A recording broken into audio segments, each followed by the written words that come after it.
Olá, amigos. Esse é o programa Saber Direito. Meu nome é Daniel Miziara, sou professor de Direito Civil.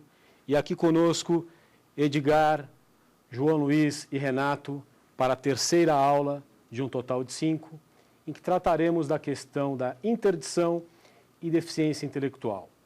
O tema de hoje, talvez o mais polêmico deles, que você poderá consultar e mandar suas dúvidas pelo e-mail saberdireito@stf.jus.br, trata das chamadas interdição total e parcial, absoluta ou relativa. Talvez seja esse o mais palpitante assunto por parte daqueles que tratam da questão da deficiência intelectual, por parte daqueles que trabalham no terceiro setor, pelos pais, pelos operadores do direito que militam nessa área, por que não? Na realidade, falar em interdição parcial ou total me faz imaginar o que um pai, ao tomar conhecimento por ocasião do nascimento do seu filho, pode prospectar para o futuro dele. Ele acaba de receber a notícia que o seu filho é deficiente intelectual. A partir daquele momento, deste doloroso momento, o que será que passa no coração e na mente desse casal? Será que ele se culpa por isso? Será que ele compreende que o problema pode transcender as causas de seu organismo? Quem são os responsáveis por essa situação? Quais são os sonhos que esses pais desenvolvem no caminhar desse deficiente intelectual? Desde sua estimulação precoce, dos mais diversos processos de sua capacitação, até a sua fase adulta. Será que este pai não imagina que seu filho, ao menos aos seus olhos, ao seu sentir, de fato, traz consigo as habilidades, as aptidões que fazem de si um cidadão por excelência? Alguém que se torna titular de direitos e obrigações e que, por conta disso, está inserido, ou ao menos deve necessariamente, estar inserido na sociedade como semelhante, como igual. Então, para falarmos em interdição parcial ou total, é importante que o advogado, que você que estuda a questão ainda no banco escolar, compreenda que um eventual sentimento da família tendente à obtenção de uma curatela relativa, parcial, para que sejam então consagrados inúmeros direitos do seu filho, não é como um capricho. É comum ocorrer, para nós que militamos na área, e que temos alguns processos de interdição sob o nosso patrocínio, que invariavelmente surge uma família à nossa procura para nos questionar a respeito de uma decisão proferida. Doutor, por qual motivo meu filho teve a interdição total decretada, se o nosso vizinho, que aparentemente é muito mais prejudicado intelectualmente, foi interditado parcialmente? Ora, o que essa mãe e esse pai muitas vezes não sabem é que aquele jovem não foi interditado parcialmente, mas sim a mãe dele teve a necessidade, sabe-se lá por qual motivo, de assim se manifestar e de assim pronunciar a decisão proferida no seu processo. Ou seja, é como se o decreto de interdição parcial em relação ao total fosse um plus, fosse um status, fosse um atestado de uma conquista. E é. Na realidade, o pai, no final de um processo, ele traz consigo uma sensação de dever cumprido. É como se ele olhasse para trás e dissesse: valeu a pena o que fiz até agora. Todo aquele sacrifício, todos aqueles cursos, aquelas estimulações que até hoje são feitas, atingiram um propósito. O reconhecimento das habilidades de um deficiente intelectual, a possibilidade dele exercer inúmeros direitos e praticar inúmeros atos de formas isoladas ou, quiçá, assistidas, demandam um pouco mais da nossa sensibilidade. A questão é nova. Francamente, a Judicatura Nacional, o Ministério Público e a própria advocacia ainda não sabem tratar com a devida atenção, por assim dizer, que a questão merece. A própria medicina, senhores, os próprios psiquiatras, os psicólogos que fazem suas avaliações, podem acreditar, eles não têm certeza plena e absoluta dos limites dessa incapacidade. As fronteiras são tênues. Há casos em que o diagnóstico intelectual ele muda com o tempo. Imaginemos, amigos, que alguém pode ter um diagnóstico de deficiência intelectual formulado antes de atingir a maioridade, como vimos anteriormente, e de repente, a partir de um novo protocolo, anos depois, entende-se que não estamos mais diante de um deficiente intelectual. É possível. É possível, senhores. E como ficaria então esse deficiente intelectual? Ele se libertaria? Ele seria um novo homem? Ou ele já teria atrelado a sua vida inteira àquela condição que lhe acompanhou? O importante, senhores, é que nós, advogados, promotores, juízes, você, estudante de direito, que amanhã almeja ingressar na carreira pública, importante que nós saibamos o papel social ao qual nós estamos vinculados. Procure, sim, a estabilidade de um cargo público, mas, acima de tudo, para fazer a diferença na sociedade. E quando tratares da interdição, quando tiveres diante de si um caso em que um pai abre, expõe as suas feridas de toda uma vida e traz diante de um juízo o seu maior tesouro para dizer: veja, Excelência, o quanto ele foi capacitado até agora, o quanto pudemos fazer por ele e o quanto ainda faremos. Pois já falamos também que a questão do envelhecimento da pessoa com deficiência intelectual é hoje sim um outro problema a ser aprofundado. No passado, o deficiente estava estigmatizado por ter um prazo de duração, veja que vulgaridade, por ter um prazo curto de vida. Mas hoje, eles estão com 50, 60, 65 anos. Hoje eles ficam, os pais vão, hoje eles estão aí e os seus amigos ao redor se foram. Eu digo isso para que nós tenhamos em mente que o pedido de interdição formulado por um advogado deve, desde que não contrarie orientações daquele profissional ou daqueles profissionais que tratam do interditando, sugerir que o decreto de interdição seja relativo. É um tema da modernidade, é um tema de vanguarda.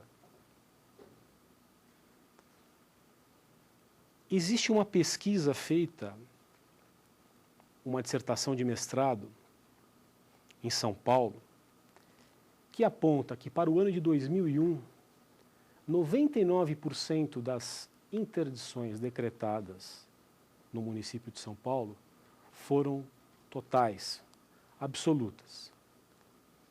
O que equivale a dizer que aqueles interditados agora não poderiam fazer absolutamente nada, a não ser a partir da representação que lhe seria exercida por parte de seus curadores, do seu curador ou de sua curadora. De repente, uma pessoa passa a ser estigmatizada por não poder fazer nada, mas apenas por ser representada. Seria essa a melhor solução? Evidente que não. Mas ponderemos, há casos em que não há outra solução.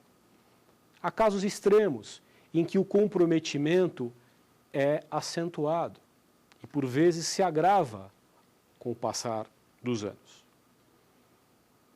Para esses casos, não temos dúvida, a interdição total, que na prática, como visto, é a regra, quando deveria ser a exceção, pode ser aplicada.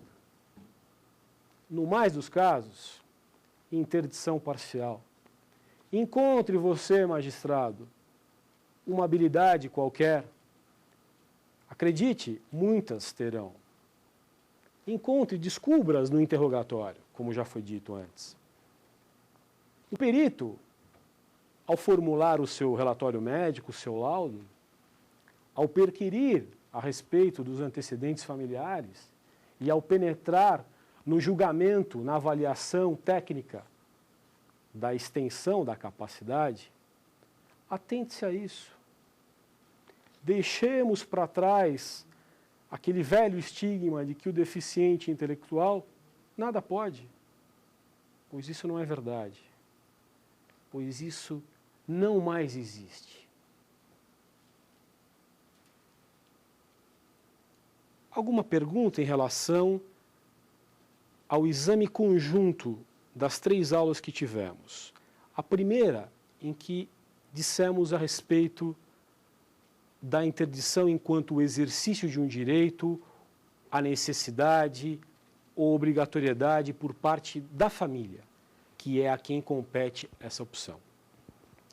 O segundo tema, recordemos, falamos do processo de interdição. E saímos dele fechando a partir da sentença. A partir da sentença que a aula de hoje começará. Existe alguma pergunta para que possamos prosseguir em relação a essa questão? O que pode e o que não pode ser feito pelo indivíduo que teve sua intervenção civil decretada? Edgar, a sua pergunta é mais que precisa. E ela vai de encontro com a justificativa dessa nossa fala.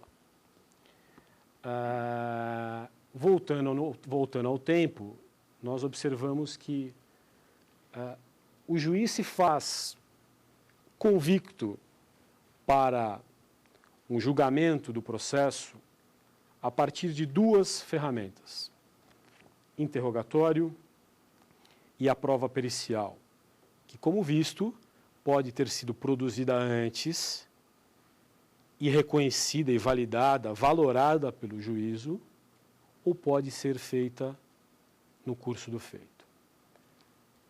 Considerando que o juiz, assim como o advogado e o promotor, dificilmente compreenderá os temas, as terminologias técnicas, é importante que ele, acima de tudo, desenvolva com amplitude máxima, por assim dizer, e provoque o interditando ao máximo, para que dele sinta, no exame pessoal, que é feito por ele, não o exame clínico, mas no interrogatório, que ele sinta o que ele pode esperar daquele deficiente intelectual.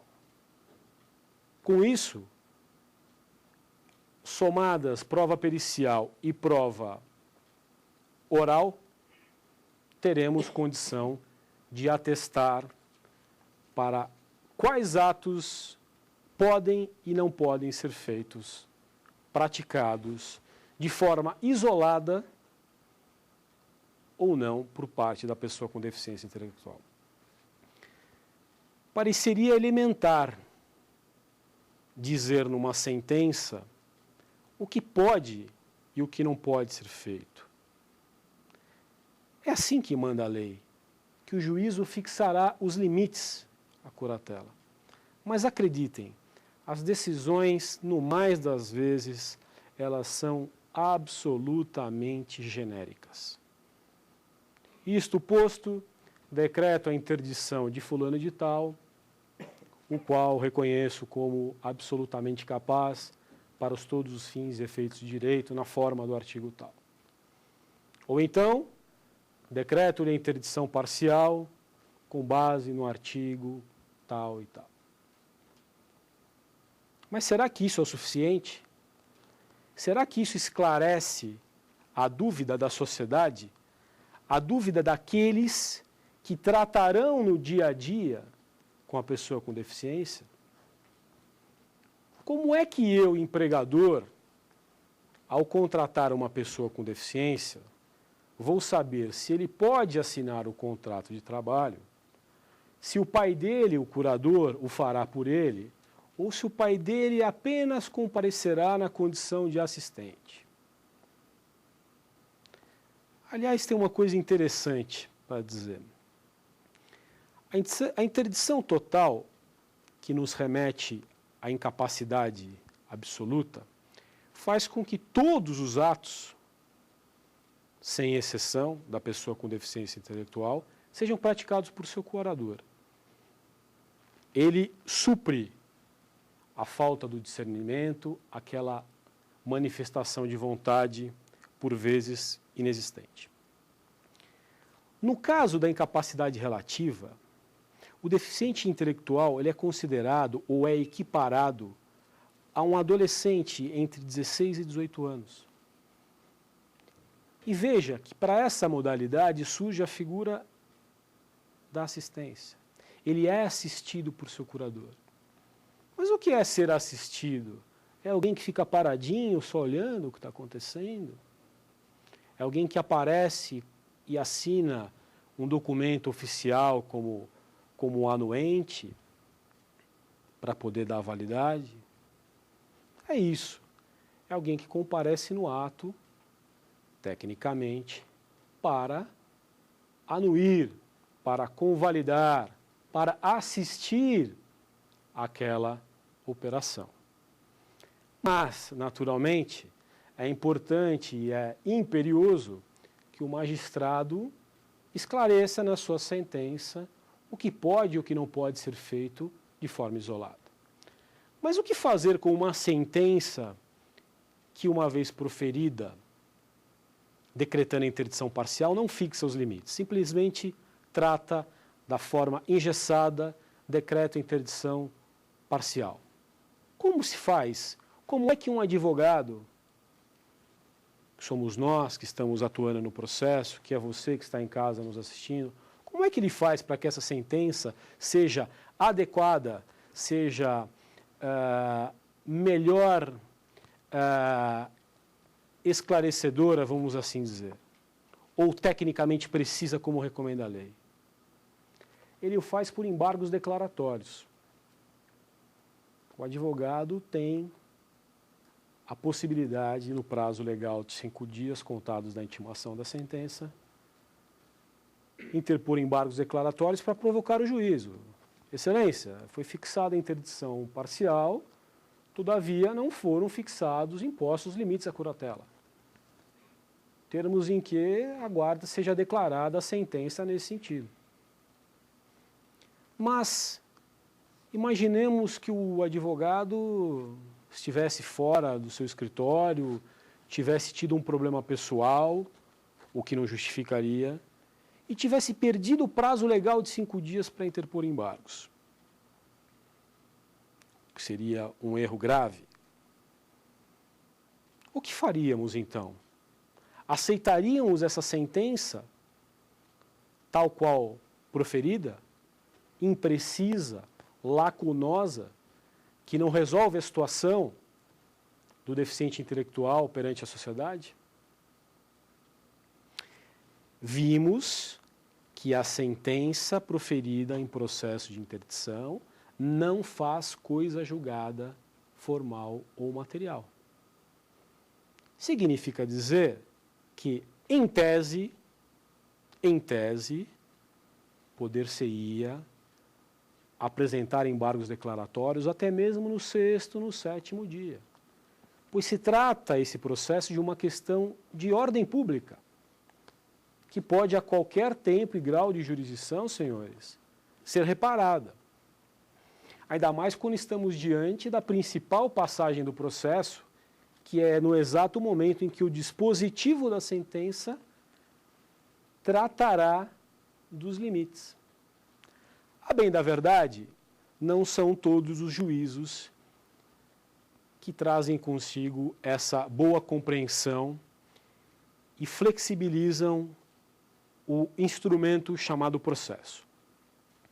Infelizmente, não sabemos se por uma necessidade de fazer com que os processos andem, com que eles diminuam nas prateleiras, o vício instrumental ainda é muito presente em processos como esse, em que a última coisa a se pensar é o instrumento, mas sim no direito propriamente dito.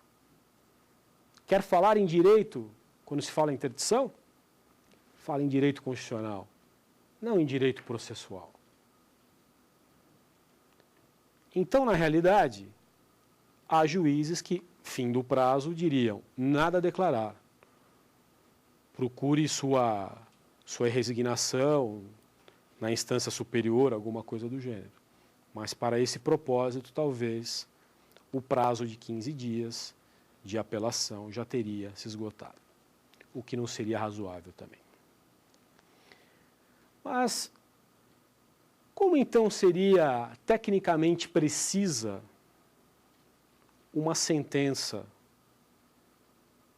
de interdição parcial, por assim dizer? Porque se a interdição absoluta ela é garantidora, ressalvadora dos direitos e não restritiva, a meu ver, alguém que entra com uma ação de interdição o faz para assegurar direitos. Se o fez para restringi-los, a essência do procedimento foi provocada. Se a sentença de interdição absoluta não precisa ser dita, como fazemos então? Há um bom exemplo que eu trago de um magistrado desconhecido, ao menos da minha pessoa, judicante no Foro de São Paulo, na capital. E ao estabelecer e ao decretar a interdição parcial, ele assim o fez com todas as letras. Não tem condições intelectuais para gerenciar, comprar ou vender bens de grande valor, mas pode comprar alimentos e objetos de uso pessoal. Paremos aqui um instante. Imaginemos aquele deficiente intelectual que possui um patrimônio próprio, auferiu renda familiar por herança. Ele estaria impossibilitado aqui de despender o numerário para aquisição de um apartamento, por exemplo. Ele poderia fazê-lo de outra forma depois. Mas ele pode muito bem ter o seu dinheirinho no bolso e fazer as suas compras do dia a dia, suas compras domésticas. Cidadania. Ele estaria vivendo, ele não faria grandes negócios. E convenhamos, quem de nós sabe fazer grandes negócios, sem a consultoria de um profissional do mercado, sem a contratação de um advogado, sem um corretor imobiliário, sem um administrador? Continuemos. Não tem condições intelectuais? de administrar conta bancária, talão de cheques ou cartão de crédito, inclusive porque pode ser facilmente influenciado em detrimento de seu bem-estar físico, mental, emocional e financeiro, ou cair em tentação de comprar algo acima de suas posses. Mas pode portar pequenas somas de dinheiro para gastos triviais, incluindo transportes, encargos legais, lazer, além de produtos outros. Detalhe interessante: a maioria expressiva das sentenças de interdição parcial possibilitam a movimentação financeira